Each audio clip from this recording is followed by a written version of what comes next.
दरगाहों के मुखालिफिन को ये वीडियो ज़रूर देखना चाहिए। जो तस्वीर मैं आपको दिखाना चाहता हूँ वो बहुत अहम है। ये हज़रत बाबा ताजुद्दीन औलिया नागपुरी रहमतुल्लाह अलैह की दरगाह है और साथ में ही ये मस्जिद है, बड़ी खूबसूरत सी मस्जिद है जहाँ पर हज़ारों लोग एक साथ में नमाज़ अदा कर सकते हैं। बाबा साहब के यहाँ ये खूबसूरत मस्जिद है। इसके अलावा जिस दरगाह में भी आप जाएंगे आपको दो चीज़ें बड़ी कॉमन मिलेंगी। एक तो लंगर खाना वहाँ पर होगा और साथ ही मस्जिद भी वहाँ पर होगी। और मस्जिद रूहानियत का पेट भरने के लिए होती है और लंगर खाना जिस्म का पेट भरने के लिए होता है।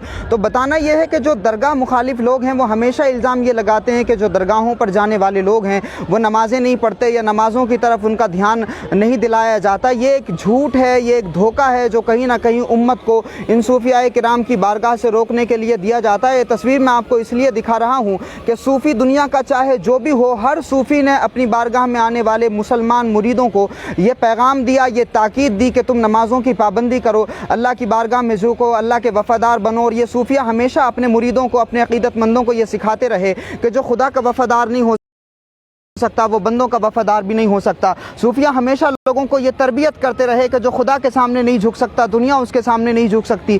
सूफिया किराम ने तरीक़े सिखाए हैं इबादत करने के, सूफिया किराम ने सलीक़े सिखाए हैं इबादत करने के।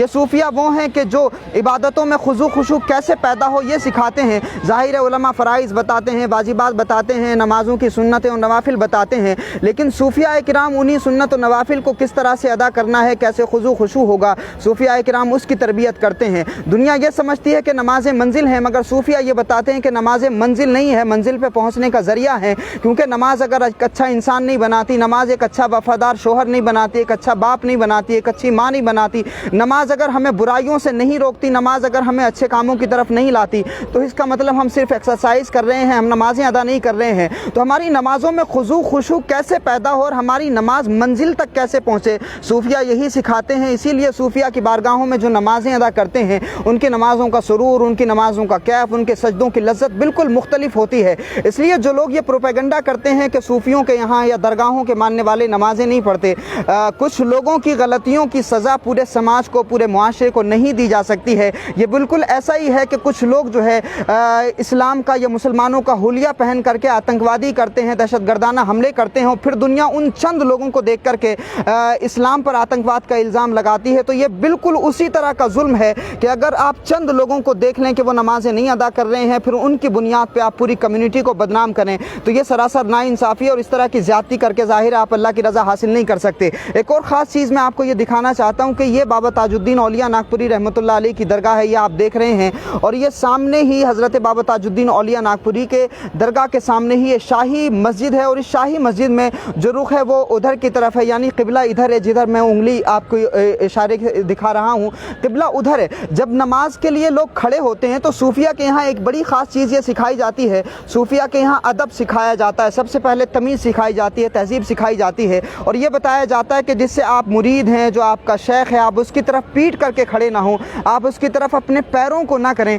लेकिन आप देखिए कि सूफिया के यहाँ किस कदर अल्लाह रब्बुल इज़्ज़त से प्यार, अल्लाह की लिए नमाज़ों का, अल्लाह के लिए इबादतों का कितना खूबसूरत इंतज़ाम किया जाता है और क्या खूबसूरत जो है वो सलीक़ा सिखाया जाता है कि जब वैसे आम दिनों में और आम वक्त में यहाँ बंदगान खुदा बाबा साहब की तरफ पीट करके नहीं खड़े होते हैं। अदब और एहतराम का हाल ये होता है कि जब दरगाह से वापस भी जा रहे होते हैं तो पीठ दिखा करके नहीं, बल्कि उल्टे कदमों से, उल्टे पैरों से वापस हो रहे होते हैं। लेकिन जब बंदगान खुदा इस मस्जिद में नमाज अदा करते हैं तो जाहिर है रुख फिर क़िबले की तरफ होता है और पीठ सरकार बाबा ताजुद्दीन औलिया नागपुरी रहमतुल्लाह अलैह के मज़ार शरीफ की तरफ होती है। तो ये बात भी मैं आपको बताना चाहता हूँ कि सूफिया तरजीहात बहुत ज़्यादा सिखाते हैं कि आपको तरजीहात क्या रखनी है, तरजीहात में आपको किन चीज़ों को रखना है। वो जाहिर है वो सूफ़ी बंदा हो ही नहीं सकता जो नमाज़ों की ताकीद न करे, ख़ुद नमाज़ें न पढ़े और अपने मुरीदीन को नमाज़ों में पढ़ने की दावत न दे। बल्कि सूफ़ी तो वही होता है जो अपने रब से वफ़ादारी सिखाता है, जो बंदगान खुदा को खुदा से मोहब्बत का सलीक़ा सिखाता है और ये सिखाता है कि नमाज़ें अगर आप पढ़ें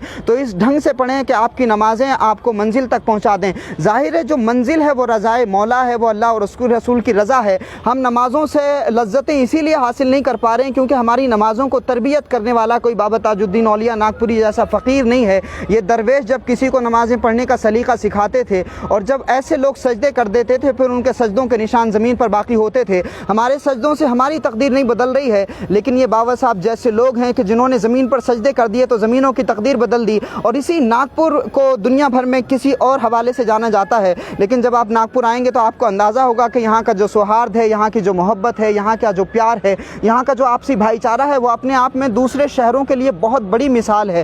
تو جب بندہ اس نیت سے اور اس خضوع اور خشوع کے ساتھ میں سجدے کر دیتا ہے تو پھر اپنی بھی تقدیر بدل لیتا ہے اور اپنے ساتھ والوں کی اور اپنی زمین کی بھی تقدیر بدل کے رکھ دیتا ہے۔ تو حضرت بابا تاج الدین اولیاء ناگپوری رحمۃ اللہ علیہ کے آستانے کی یہ تصویر بھی آپ دیکھیے، اور ساتھ میں یہ خوبصورت شاہی مسجد کی بھی تصویر آپ دیکھیے جو اپنے آپ میں بہت وسیع ہے۔ جتنا وسیع حضرت بابا صاحب کا آنگن ہے اتنی ہی وسیع مسجد ہے۔ ہزاروں لوگ ایک ساتھ نماز ادا کرتے ہیں اور ہر نماز کے وقت میں لوگ پابندی سے مسجد میں جاتے ہیں اور مسجد میں پابندی سے نماز ادا کرتے ہیں۔ تو اس طرح کی نگیٹیوٹی اگر آپ پھیلاتے ہیں تو ظاہر ہے یہ اللہ والوں کے خلاف ایک بہت بڑی سازش ہے، اور جو اللہ کے ولیوں سے دشمنی کرتا ہے، جو اللہ کے ولیوں سے نفرت کرتا ہے، اللہ فرماتا ہے کہ من آذنتہ ولیا فقد آذنتہ من عاد لی ولیا فقد آذنتہ بالحرب، جو میرے ولیوں سے دشمنی کرتا ہے وہ مجھ سے اعلان جنگ کرتا ہے۔ اور کون ہے جو اللہ سے اعلان جنگ کرے؟ فرعون نے اعلان جنگ کیا تھا، نتیجہ کیا ہے وہ آپ جانتے ہیں۔ نمرود نے اعلان جنگ کیا خدا سے اور خدا کے دوست سے ٹکر لینے کی کوشش کی تو اس کا کیا حال ہوا وہ دنیا جانتی ہے۔ قارون نے، حامان نے، شداد نے، ابو جہل نے، ابو لہب نے، عتبہ نے، شیبہ نے،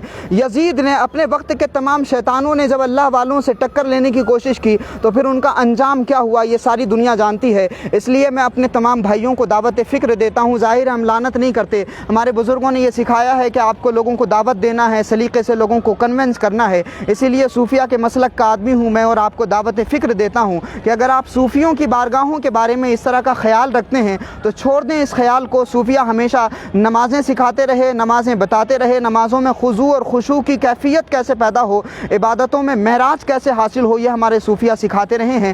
سیکھنے والوں کی کمی ہے کہ وہ اس انداز میں نہیں سیکھ سکے، یہ صوفیوں کی کمی نہیں ہے، یہ سیکھنے والوں کی کمی ہے۔ اور خاص طور سے جو لوگ نمازوں کا اہتمام نہیں کرتے اور وہ اللہ رب العزت کی بارگاہ سے فیض لینا چاہتے ہیں، وہ صوفیوں کا فیض لینا چاہتے ہیں، اللہ کی بارگاہ میں دعائیں قبول کروانا چاہتے ہیں، تو صوفیہ کے پیغام پر عمل کریے، ان کے مشن پہ عمل کریے، کیونکہ صوفیہ کرام نے یہی سکھایا ہے کہ عبادتوں میں لذت کیسے حاصل کی جاتی ہے۔ عبادتوں کے ذریعے ہمیں ایک اچھا انسان بنانا، ایک وفادار انسان بنانا، ایک اچھا شوہر اور ایک اچھا باپ اور ایک اچھا انسان، اچھا سوسائٹی کے لیے ایک مثالی انسان بنانا، یہ نمازوں کے اثرات ہیں۔ اگر یہ ظاہر نہیں ہوتے ہماری شخصیت پر، غرور آتا ہے، تکبر آتا ہے، نمازیں پڑھ کر بھی اگر ہم ریاکاری کرتے ہیں، دکھاوا کرتے ہیں، لوگوں پر اپنی عبادتوں کا زور ڈالتے ہیں تو صوفیہ انہی برائیوں سے، اسی تکبر سے اور اسی غرور سے بچاتے ہیں۔ اور پھر جب نمازیں ان تمام برائیوں سے رک جاتی ہیں، بچ جاتی ہیں، تو پھر یہی نمازیں ان الصلاۃ تنہی عن الفحشاء والمنکر کی تفسیر بن جاتی ہیں، اور پھر انسان جو ہے دنیا کی تمام برائیوں سے رک جاتا ہے۔ تو ہمیں اپنی نمازوں کو اسی طرح سے ادا کرنے کی ضرورت ہے تاکہ جو لوگ الزام لگاتے ہیں ان کی الزام تراشیوں کا جواب ہم گالیوں سے نہ دے کر کے اپنی عبادتوں اور نمازوں کے ذریعے دینے کی کوشش کریں۔